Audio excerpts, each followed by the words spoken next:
Hey friends, this is Gavin Hardkiss from Hardkiss Music in San Francisco, and you're listening to the Liverpool Connection podcast.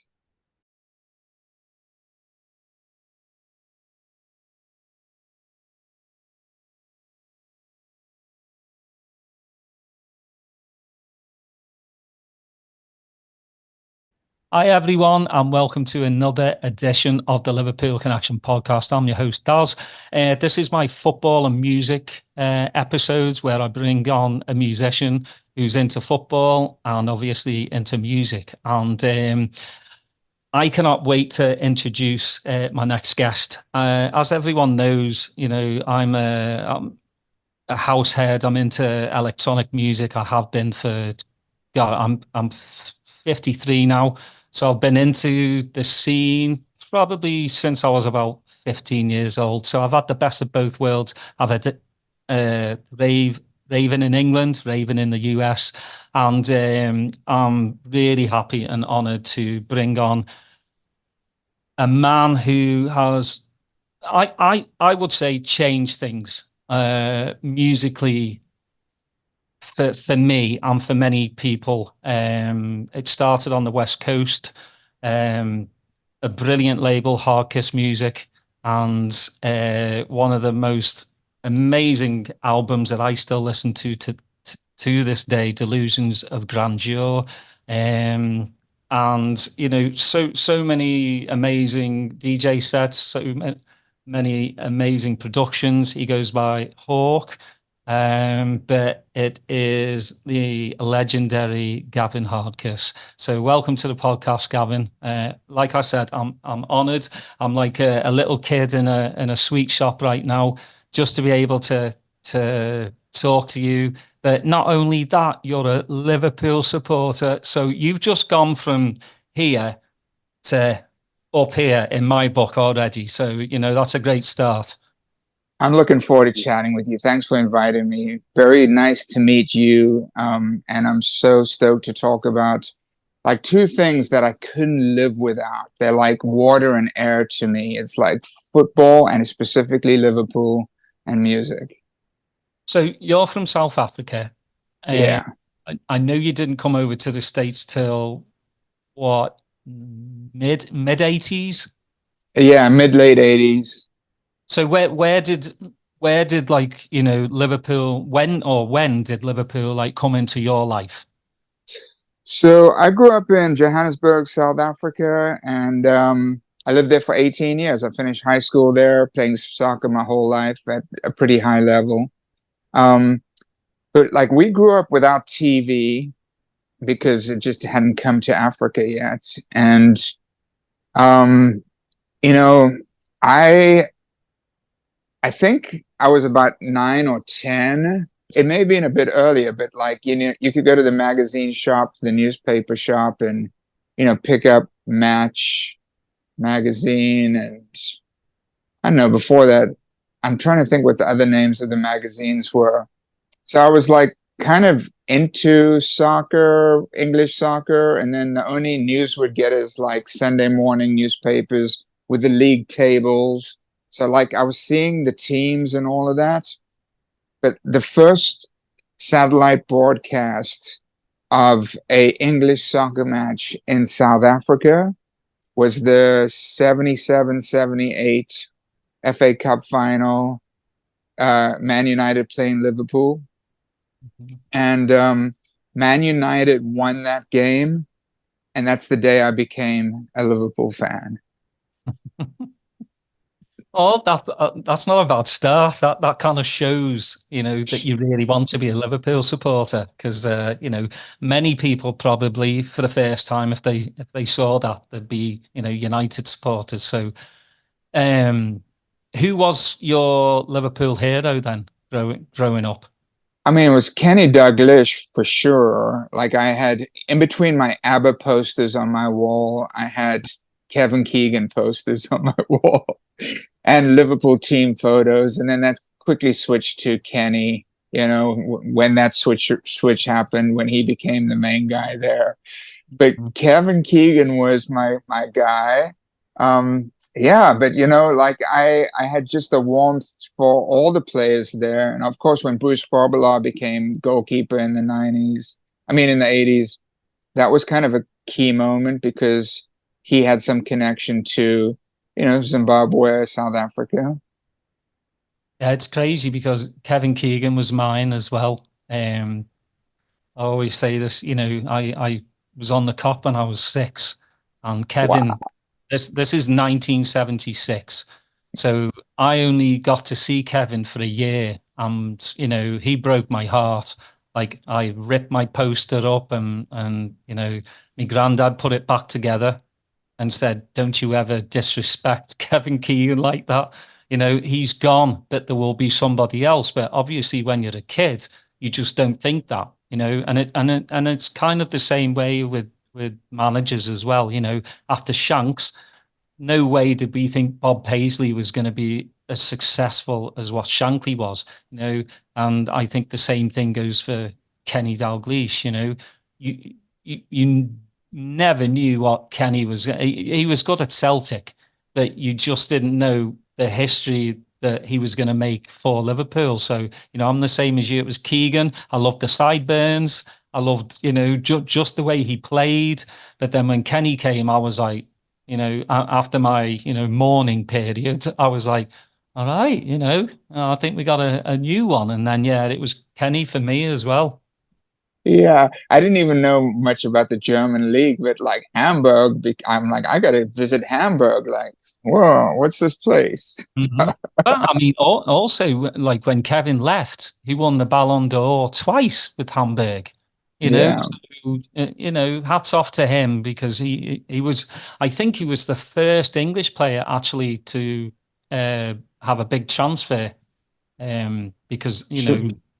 uh, uh, back in the day, a lot of English players just wouldn't go abroad, and I think he was one of the first ones. So hats off to him, even though he break my heart. But Yeah, he might have been.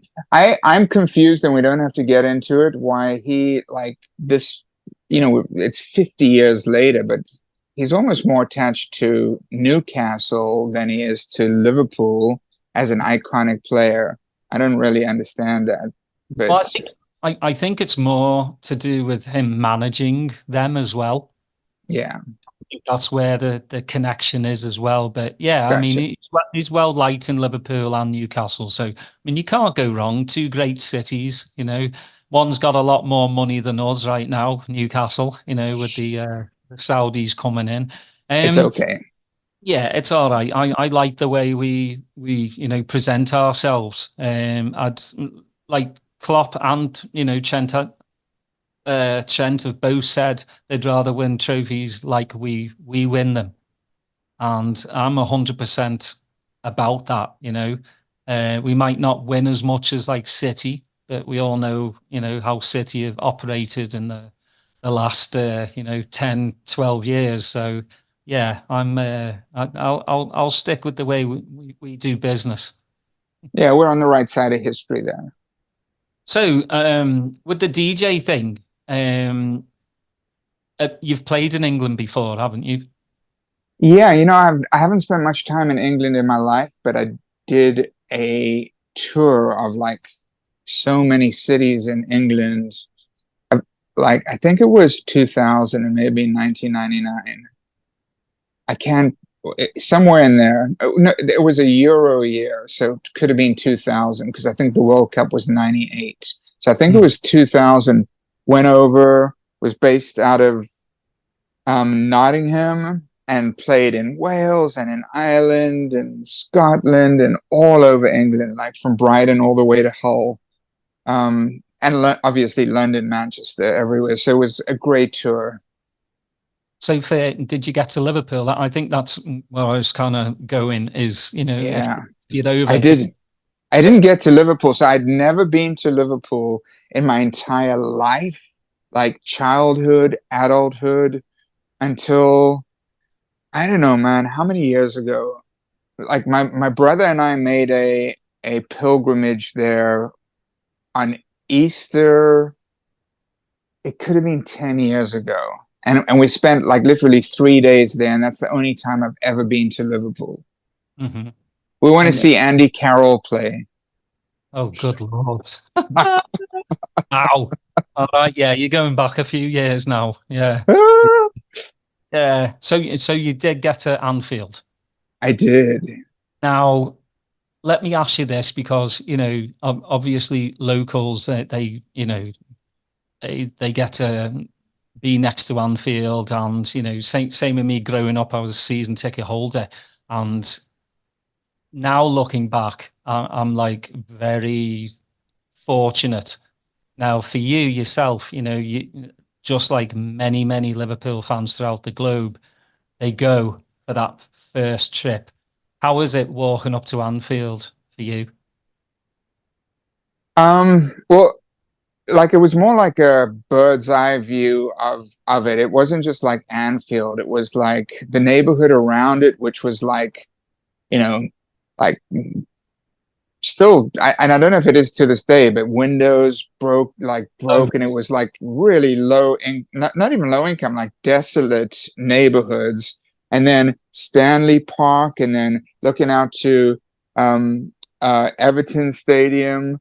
And it was just like, what is this area? It's almost like out of a book. Like it's almost you could stage the biggest dramas in the world around that, like the Beatles references, all of that. So it wasn't just approach; it was like that whole vibe.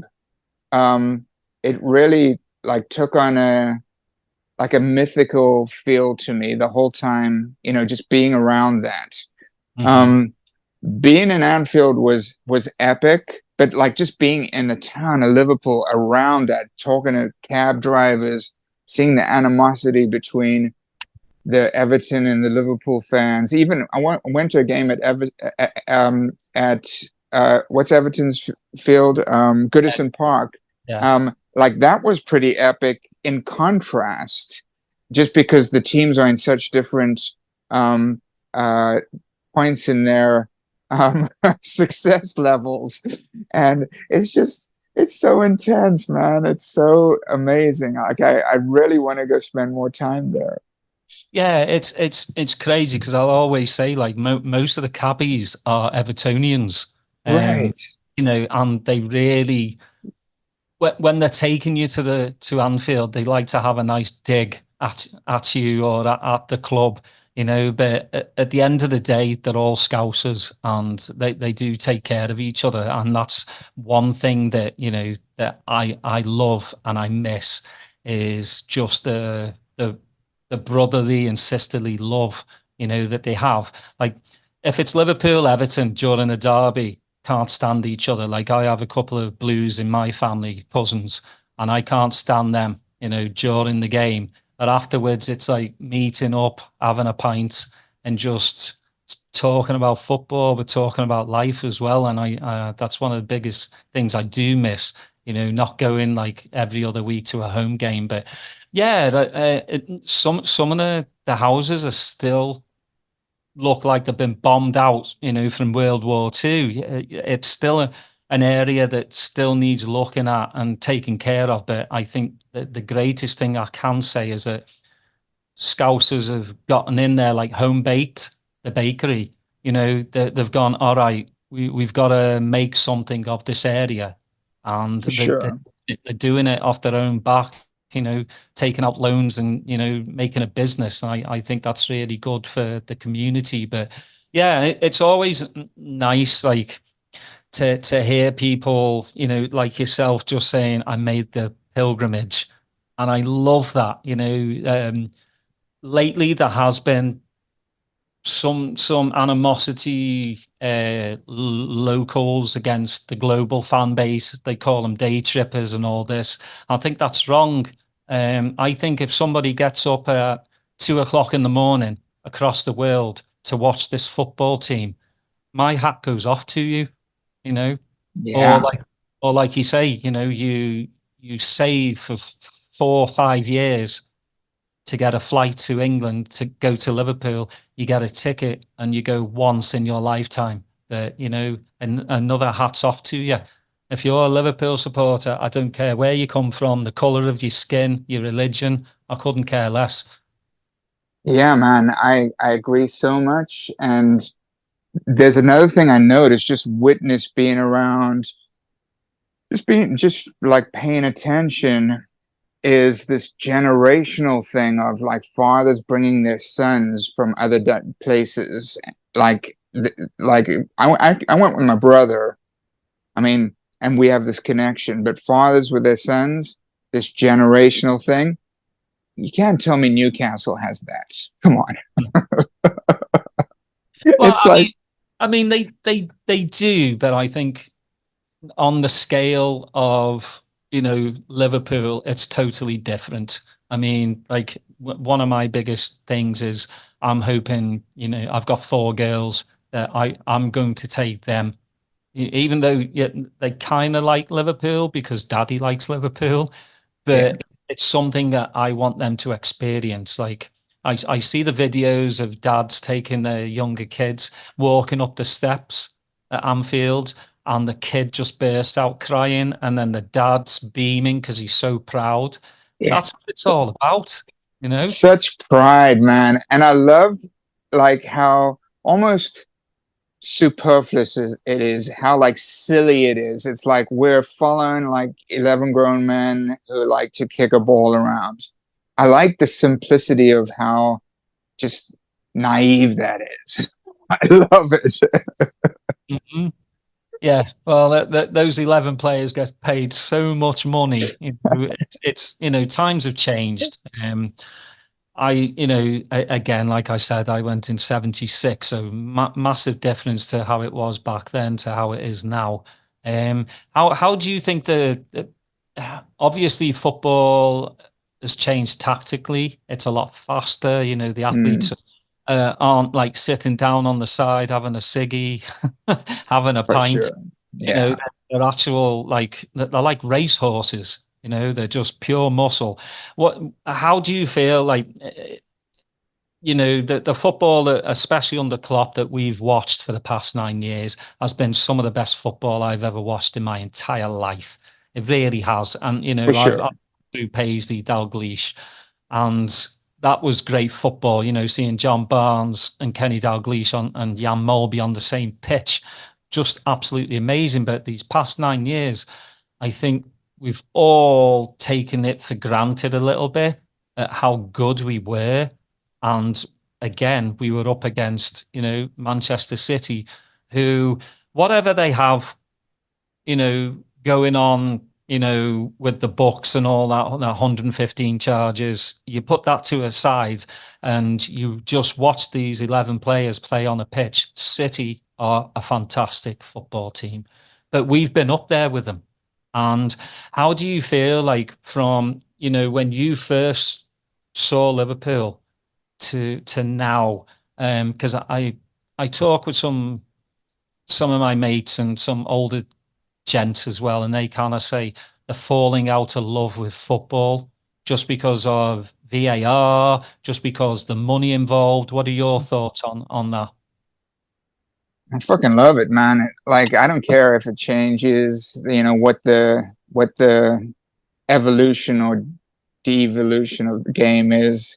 It's inevitable. It's going to change. Um, I think right now you have these supreme athletes, and they've been trained from an early age, like good race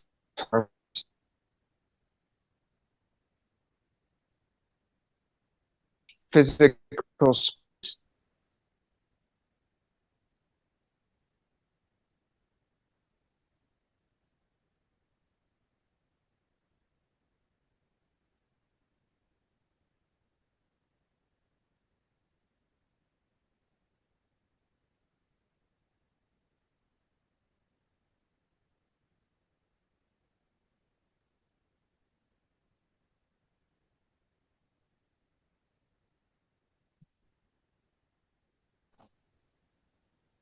We're there. We're back. Yeah, you're back. You cut out for a little bit, but that's all good. I was just saying, it's the speed and strength that's like all these players need to do in life is concentrate on their skill, speed, and strength, and improving, their and that's quickness of mind as well as quickness of feet, right? It's decision making as well as ball skills and off ball skills. Um, yeah, it's super impressive. And even watching the Euros right now, I'm seeing that type of speed and strength just being pervasive on every single team, whether it's Georgia or Germany. England are a little slower. They like to just have possession. They're not trying to like force their cards, but they have players who can. Bellingham did that in the first game, and but yeah, it's a different game, and I think Klopp brought a thing to soccer, to football, that I didn't know was possible. Like I didn't know that high press game was a thing. Like where did that come from? That's new. I'd never seen that before.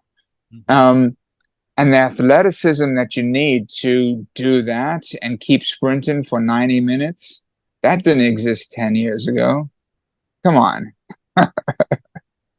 There's Yeah, no way people could keep up with a 90-minute game. It's like running, half a marathon, definitely a third of a marathon at sprinting speed, as well as have the mind strength to deal with, you know, more than just running. yeah. I think it's just like players like Robinson and Fabinho when they first came. It took them about 6 months to get up to speed, just because the Premier League is really fast and physical. And I think that that's what happened with Endo as well this past season. It took him a while to, get up there. But yeah, I mean, again, we're watching like top level athletes that, like you said, it's not just, the running. Your mind has to be so quick. And I think, that's why some people will say about Darwin Núñez, you know, there is a brilliant player in there, but when he has time to think, that's when he kind of misses these chances, because I mean, some footballers are just like Steven Gerrard could think outside the box, There's certain players, Modric from Real Madrid, Tony Cruz from Real, even Ronaldo, they think 10 steps ahead, and it's wonderful to watch.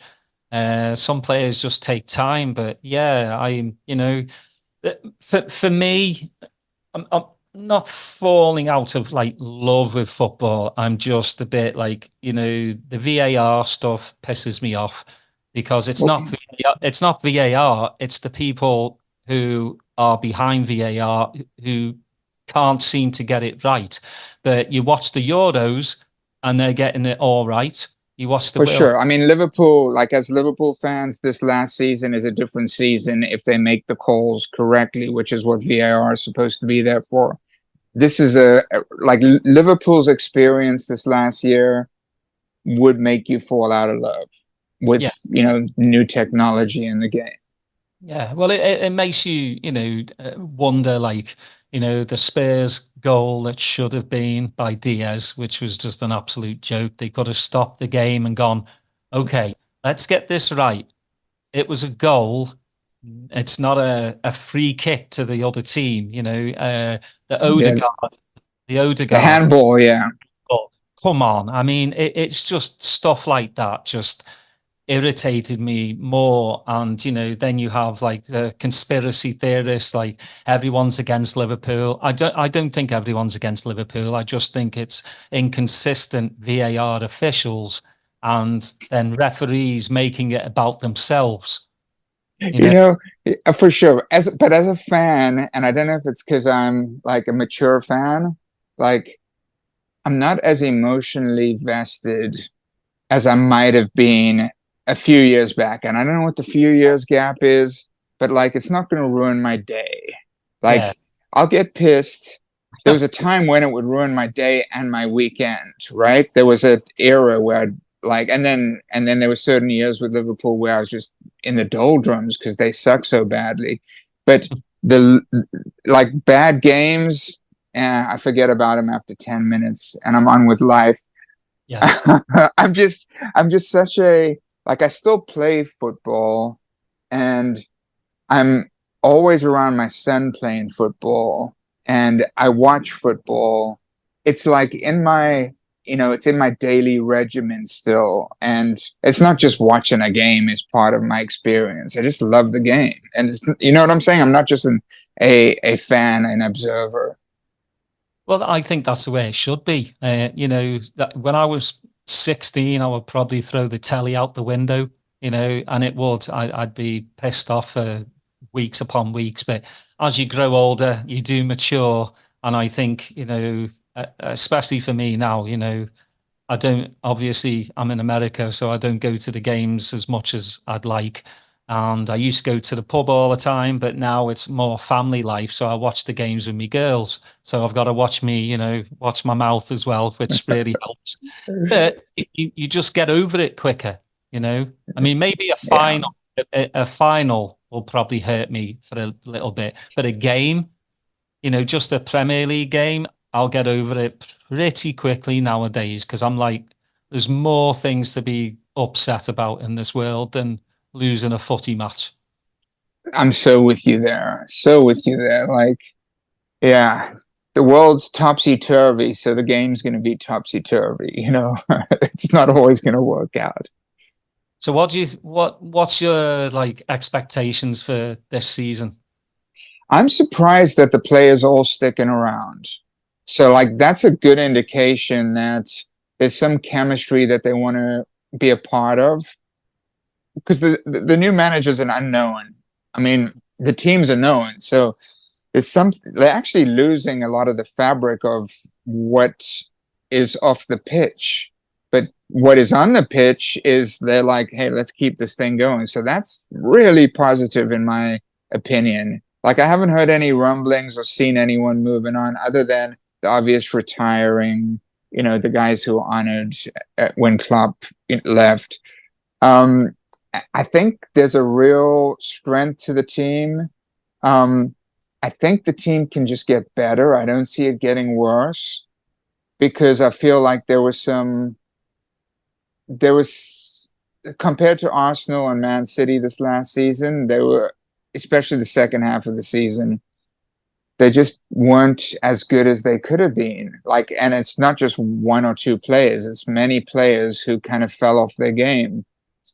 So, like, I like to see Soboslai, hit another hot patch. I don't think he was that great the last 3, 4, 5 months. I'd like to see Trent get back to his best.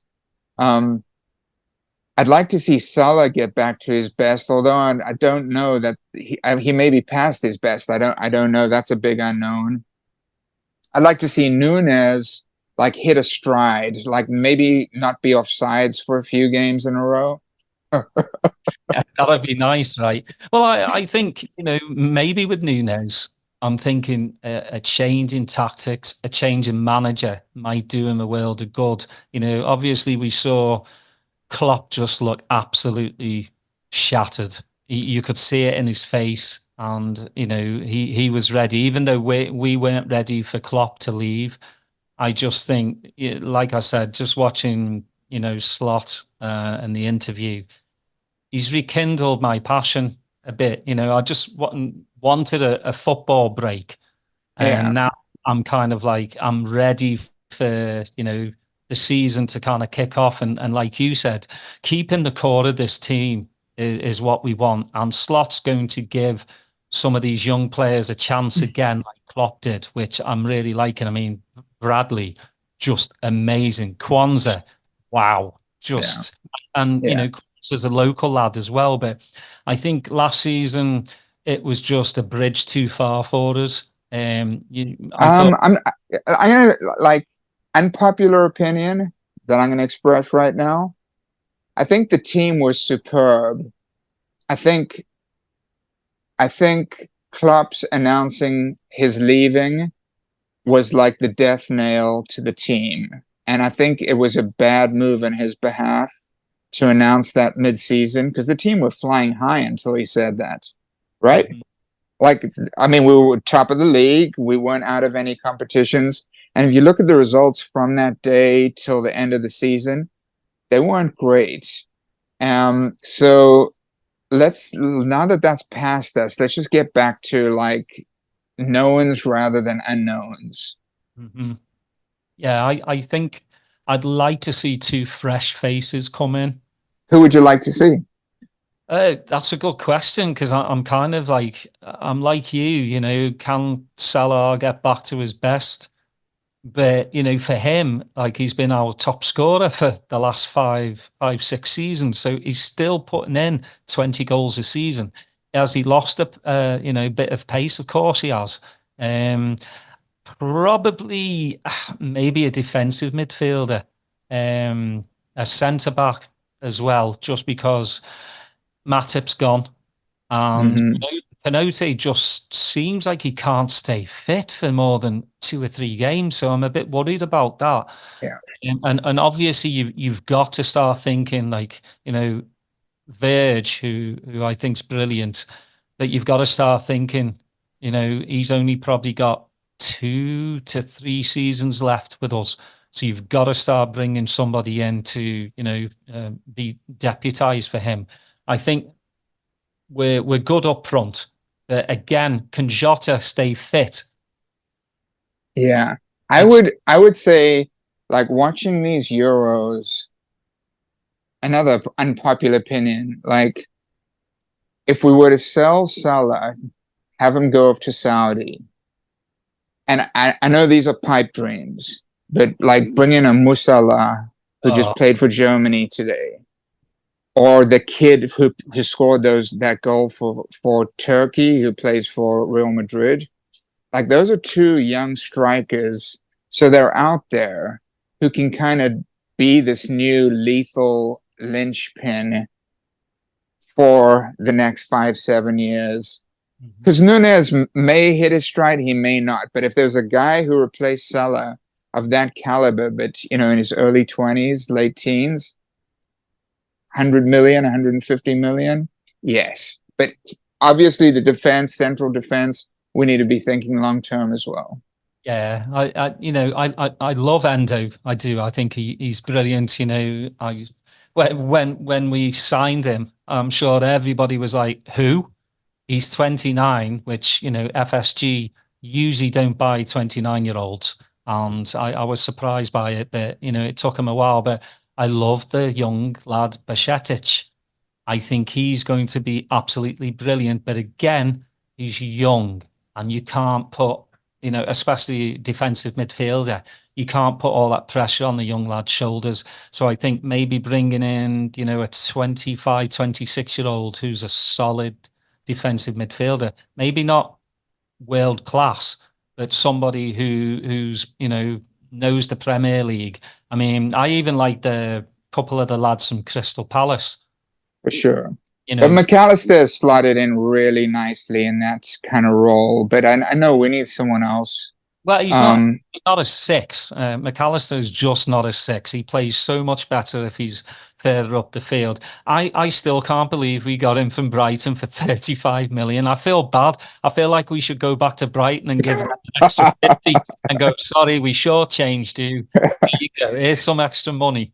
But I'm just looking forward to the new season already. Now, I just think again, you know, you keep 90% of the team, bring in two fresh faces. I think you know uh, I just think we have to give Slot time, and I think uh, Liverpool supporters will. Twitter supporters won't because you know they it's win win win or get out of my club. It's just yeah. we're not like that. We're not like Chelsea's of this world where they change a manager every 6 months. We've Um, actually been through that period. Thank God it's over. Well, Hodgson was he should never have been anywhere near our club. That Yeah, also the Douglas caretaking years. That I think that's when I was at Anfield. That just wasn't necessary.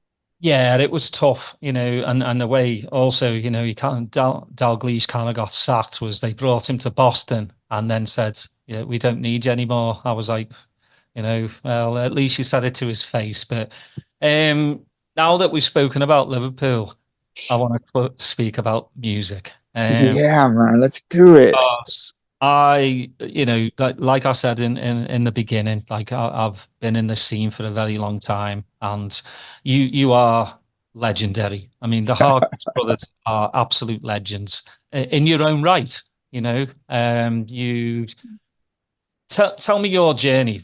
I know you moved from South Africa. You went to uni in Pennsylvania, and then the bright light went off, the light bulb moment. I need to move to San Francisco, and that was with Robbie, right?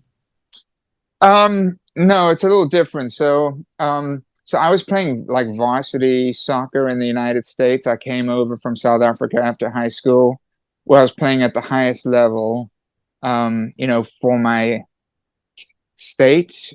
And, I was playing in South Africa. We had curtain raises, like the game before the professional game, you know.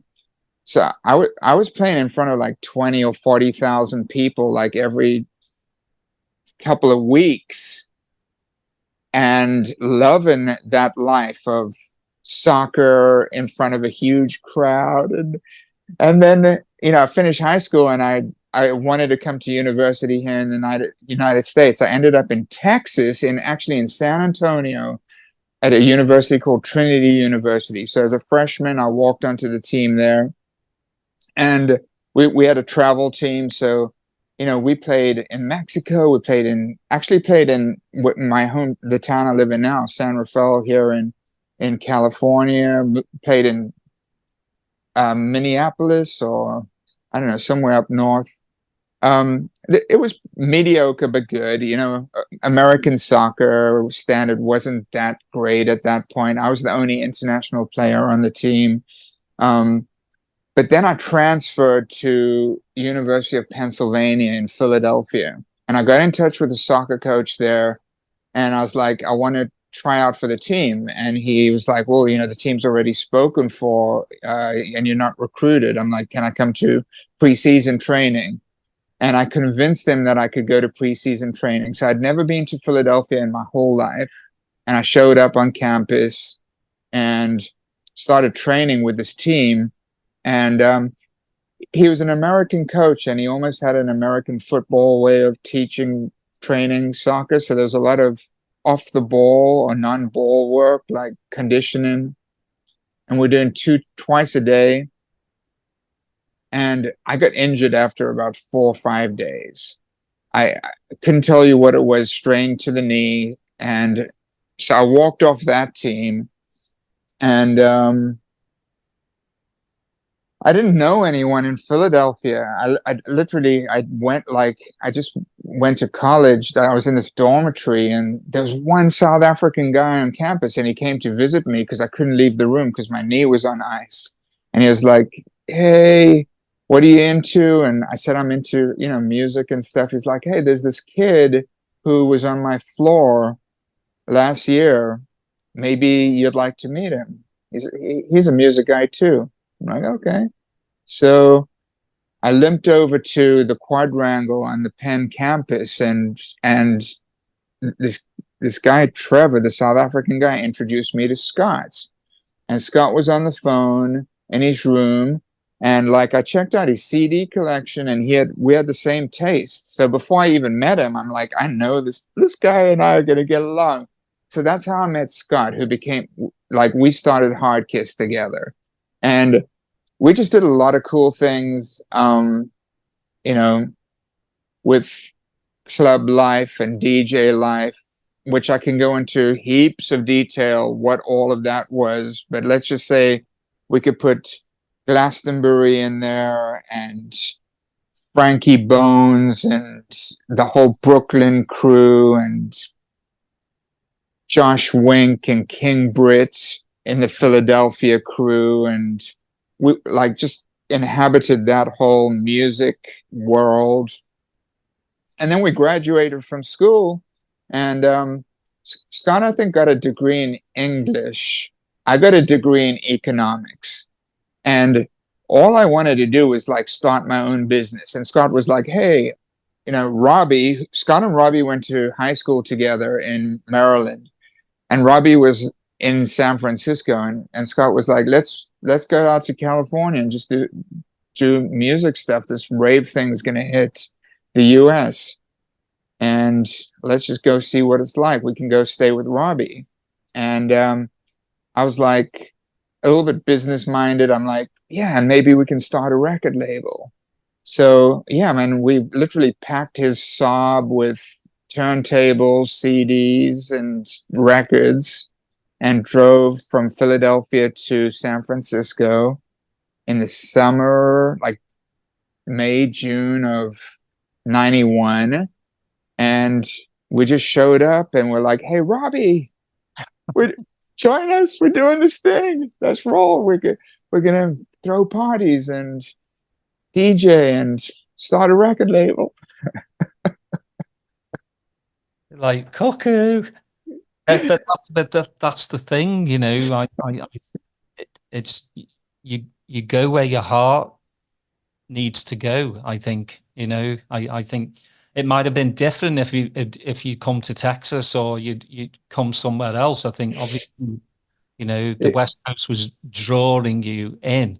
I really think like life works like that. It's, you know, I think we think there's causality in life. We think like one thing leads to another, but I think there's retro causality. It's almost like your future's pulling you towards something. It's not your past.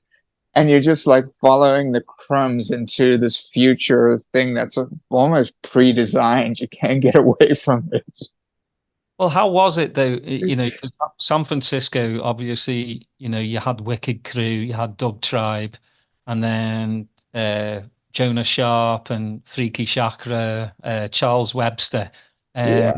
you know, so they they were just like you lot as well, wanting to do something.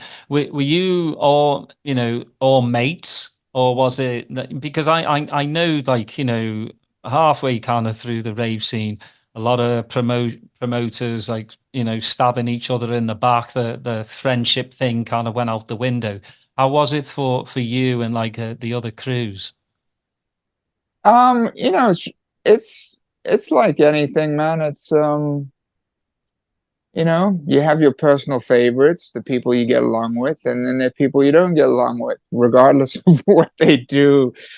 Um, so, you know, it's just there's some personality clashes, but all in all, there's like appreciation for a musical contribution. Um, and those contributions are somewhat different. You know what I mean? Like it was always my interest to like create the artifacts, like to produce the music, to make the records, to make the albums. Like that was the thing I was interested in. I wasn't interested in playing live. Like, and after some point, I wasn't even interested in throwing big parties. Like, I didn't want to do that. And then of the names that you've mentioned, some were more interested in, you know, a big party community kind of collection of where people can get together and throw down. And I love that. I participated in that and I appreciate that. But that wasn't my dream, my aspiration, nor was like, you know, playing live shows or geeking out on electronics. So, you know, we all kind of fell into this interesting time warp that was San Francisco in the early 90s with, you know, different kind of skill sets and different ways to imagine how to push the envelope. Mhm. So I think it shows the colorful aspect of what was going on, that, you know, there were a few different, it wasn't just like, you know, bands signed to a label like some other music movements. It was like a few different things going on. There was party throwers and live acts and DJs and labels. You know, we were all doing all different things. Mhm. Well, it just all seemed to come together for you, Scott and Robbie. Um, Yeah, it was quite a like come together is the right word. It was almost like we we put together a plan of what we wanted to do, and then we executed it, and we couldn't believe that how successful it was. It was like there was no accidents there. It was like, you know, I made a spreadsheet. I'm like, this is how much money we need to put out 3 records or 4 records. We went and borrowed the money from an Irish gangster, and then went in the studio and made 3 or 4 records, and then released them to the world, and the world responded. I mean, people really loved what we did, and it was almost like, you know, people thought that that was the sound of San Francisco, what we were doing, but it was the Hardkiss sound. San Francisco was doing its own thing, but we got kind of stamped with that label, the San Francisco sound, and it was just because we had these records that were going global, and it was like one after another after another. Well, I mean, God Within, Rain Cry. Um, I don't have enough words to really describe, like, first hearing it. I remember first hearing it and just going, this is totally something different that I've ever heard in my life. And it's a Yeah. very ethereal song. It really does get your soul. And it's Scott, yeah, Scott killed it on that song. I mean, mm, I I I I was in I like we were in this little area in San Francisco called Twin Peaks. We were all living in this one house, and I went out and bought a bunch of equipment. I'd never made music. I'd never touched an instrument before in my life, but I was like, I got to learn how to do this because that's how we're going to move things forward. So I bought a sampler and a sequencer, set it up in the garage, and then would mess around with samples down there. And like I remember it like it's yesterday, like Scott got the vocal sample from a CD that Robbie had in his room, and then he had the break on this like breaks CD that he probably bought out of the back of Mix Mag or DJ Mag or one of those. And then we're like, we met some people who actually had a decent studio in Silicon Valley, and we just drive down there with our samples, and these guys, Ultraviolet Catastrophe, they helped us flesh out that sound. But Scott was really good at how he timed his sequence. Like he let things hold until they burst.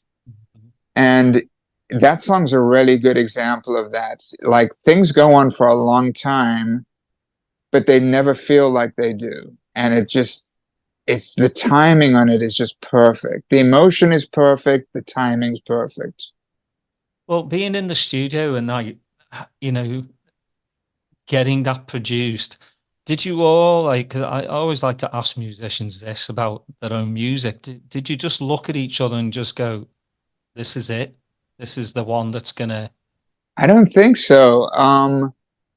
Yeah, I think we were just, we were experimenting and doing what we could, things that like got our ears, piqued up our like curiosity, like or just met us in that place that was like Creation Records, Cross, RNS, like Creation Warp, RNS. There wasn't much American music that sounded like what we were making, but a little bit indie, a little bit techno, and definitely like this funky thing that was the breaks, that was just hip hop beats sped up. So this is pre-jungle, pre-drum and bass. It was breaks hadn't really surfaced yet. It's pre Fatboy Slim. It's like some pre Chemical Brothers. And we just knew it was like a combination of things that hadn't been done yet. Like we had that feeling like this is something new, but didn't really grasp that it would be like the roots of so much that came afterwards. Like Digweed and Sasha don't have a sound without that sound. I'm sorry, right? They like they're whatever they're doing is always connected to that, whether people know it or not. Well, it's a testament to Rain Cry. I mean, it was on their Northern Exposure Yeah. Yeah, mix. we had, and also the Rabbit in the Moon song, which we put out as our fifth record, that was also on Northern Exposure. So there were two songs from our catalog on Northern Exposure that really got those two songs to a bigger audience than we could ever from our little label in San Francisco. And those guys built a sound around that. And I got to be perfectly frank, like I don't think I've ever heard Northern Exposure. I've heard a lot of people talk about it. Like I've never listened to it. Mhm. Um, because I feel like, I'm I connect to it through Delusions of Grandeur, which featured the same song. So that's my reference point. I'm a little Mhm. bit funny like that. It's like the places that our music showed up in its most distributed form, I just didn't really go to. I didn't, you know what I don't know how to put it. It's like, I think there was this movie, shit, what was it called? There was a movie that our friend Wade Hampton, um, he did, he did the soundtrack for, and I think Digweed was in the film. Oh, Go. I don't think it's Go. I think it's a different one, but it may, I don't know, maybe Go. But like, I've never seen it. I just stay. I don't know. I don't know what that is. Well, let's move on. I don't know. I have to go to a psychiatrist to figure out that one. No, but I mean, you've just given like we speak about delusions of grandeur, and you look on Discogs right now, and it's going like the vinyl is going for a lot of money. Oh It's yeah. it's just it's the perfect album for me. It just is because if I'm sad, I can put it on. If I'm happy, I can put it on. It's very emotional for me. Because it it's brought me to a time, that, I lost, lost my mom, lost some friends along the way, and it's helped me through it. And, it's just stood the test of time. I mean, you're making these tracks again, that came out in 95.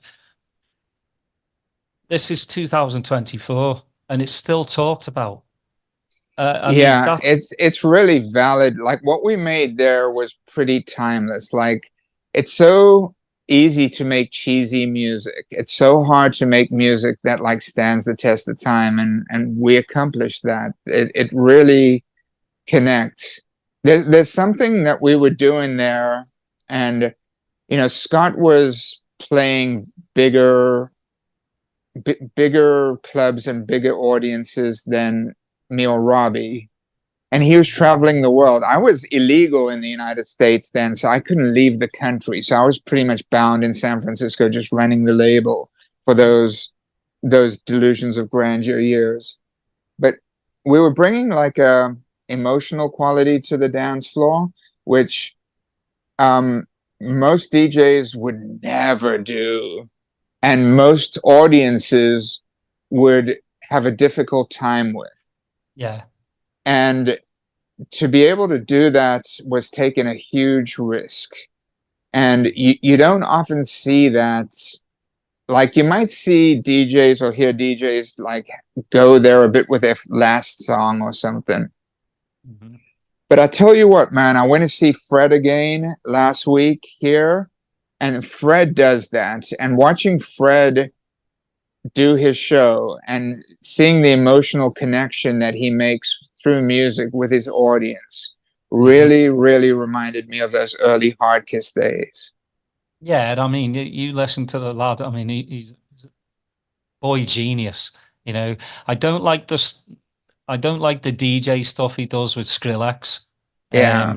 just because Skrillex spends more time standing up, away from the decks. And to me, Yeah. if you're DJ, you're full on concentrating on, I mean, I know the cliche of a DJ is supposed to take you on a journey. You and Robbie and Scott took me on a journey. Nowadays people will go, that's just a bunch of bullshit. A DJ's there to make you dance. Well, a DJ is there to make you dance, but is also supposed to take you on a musical journey.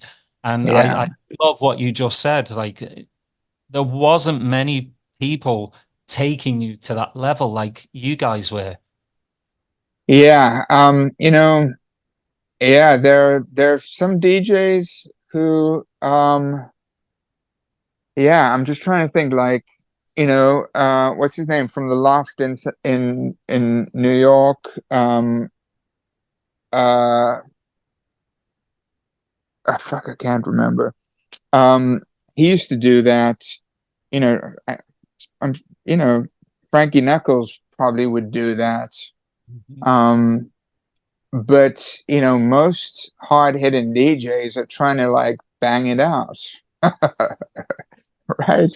Yeah. Well, I Yeah. mean, times have changed, and I always sound like a granddad when I start talking like this. It was better in my day and all that. I don't want to be that person, but I just think today the DJ will mix out within 2, 3 minutes, and I love the longer mixes. Yeah, Where we have some patience for a build of sound. Like it's about a 2 hour journey, not in it's not what happens in 5 minutes. It's what happens over a couple of hours.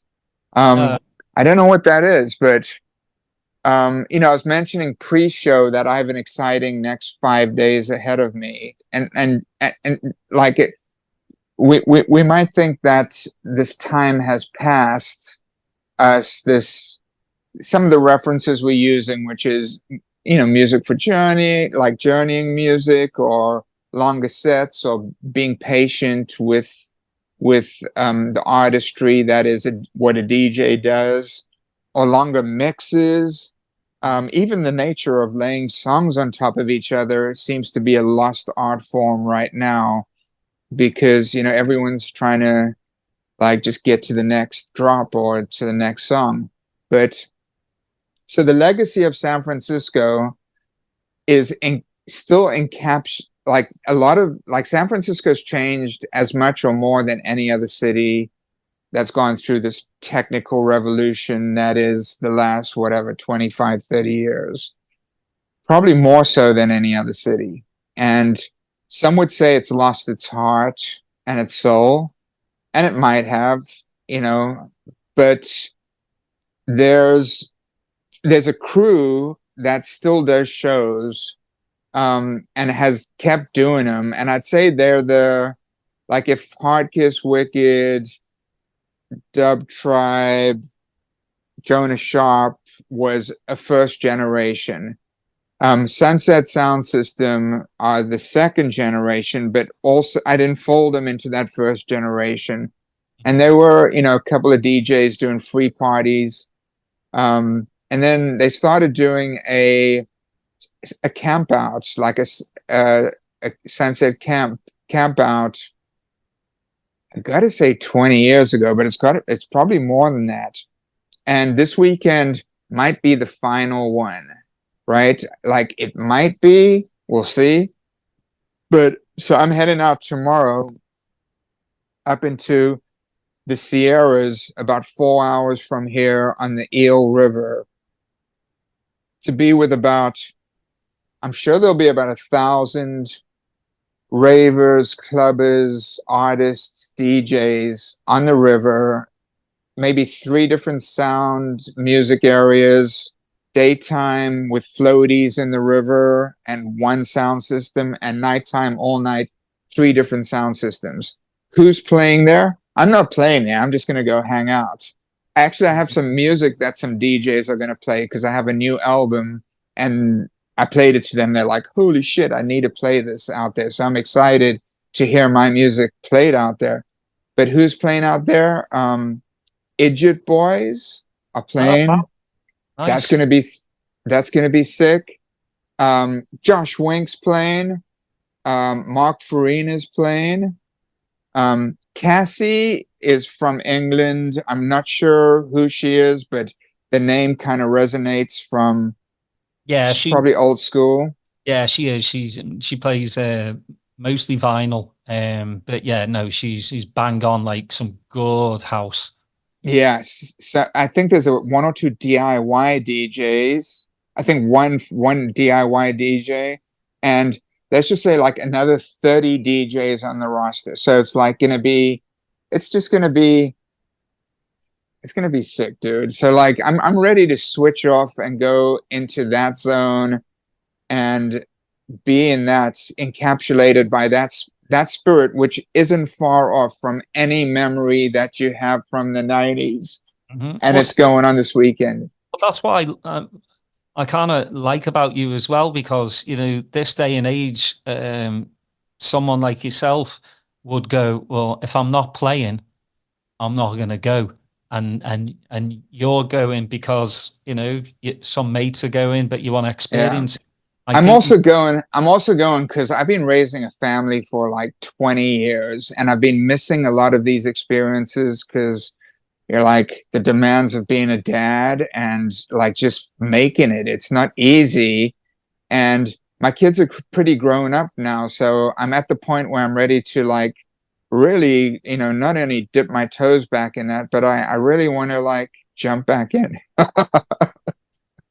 I don't blame you. Yeah, I've I haven't been to a club or a rave in God knows how long. Shit. It Yeah. doesn't stop me. I've got my setup here. I Cool. play for my girls. We have a little dance party usually every Friday night. So I keep that. Awesome. But before we sign off, I wanted to talk about Hawk as well. You've got that's another brilliant like side project of yours. The three nudes again. It just talks to me. Like Thank you. it's got that subtle break beat, and it works so beautifully. And you've got the remixes out. Nick Warren, I mean, again, Nick, fantastic progressive house producer and DJ. I thought he did a brilliant job on it. It's not like the original, he's done it Well, in the Nick Warren remix is not of Three Nudes. He remixed a different song. He oh, remixed a that's song right. called That's yeah. I remixed my own versions of Three Nudes, but Nick's remixed a song called "The Bells of San Rafael." that's right. Or Got those mixed up. yeah, yeah, and he did such a great job. I love Nick. I think I'm going to see him later this, maybe in a week or two. He's playing here. Oh, is he? He's Yeah, brilliant DJ and producer. brilliant, absolutely brilliant. But you do have the acid funk remixes on Dirty Bird. Uh, Yeah, Again, bringing a classic back, and I do like the bootleg mix that you've done. You know, yeah, man, that one worked out really nicely.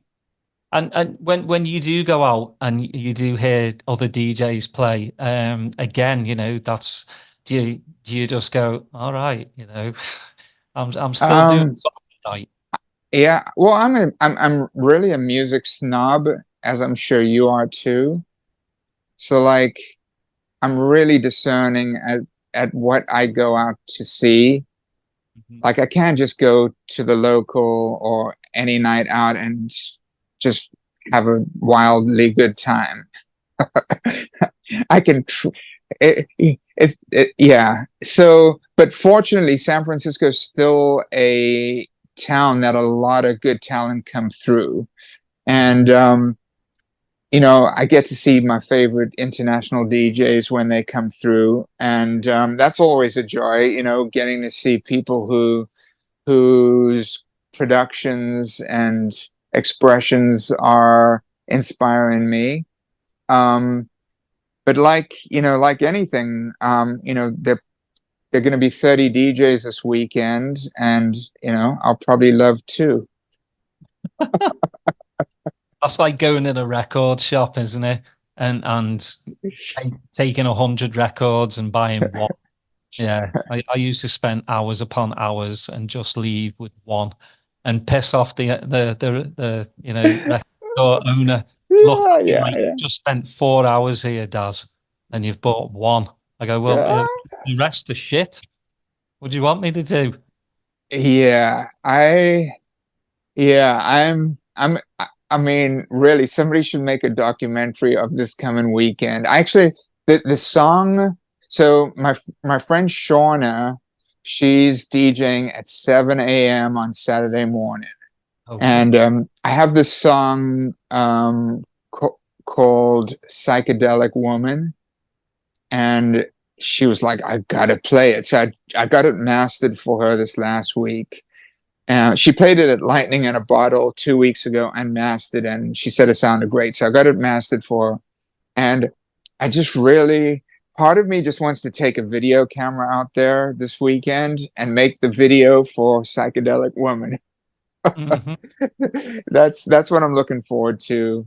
Just being around the frivolity and the people letting it go. Just It'll be nice. It'll be nice to see. But yeah, all the 45-year-olds in bikinis. Can't wait. and that's just the men. Mankinis these days. Oh, no, thank you. Well, Gavin, it's been an absolute like honor for me to have you on. I've got so many like other questions for you, but that could probably be another podcast. I could bring you back on halfway through the season. We'll talk about, hopefully, we're top of the league. Bring you back around that Yeah. stage.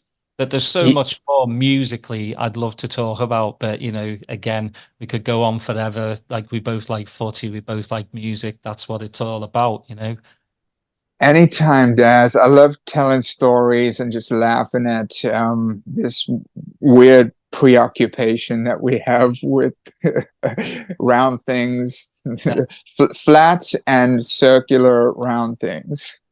Uh, I'll leave it on that. Well, Gavin, thank you so much. Thank you everyone for listening. Please like and subscribe, and we'll see you next time. All right, peace, man. Have a great time.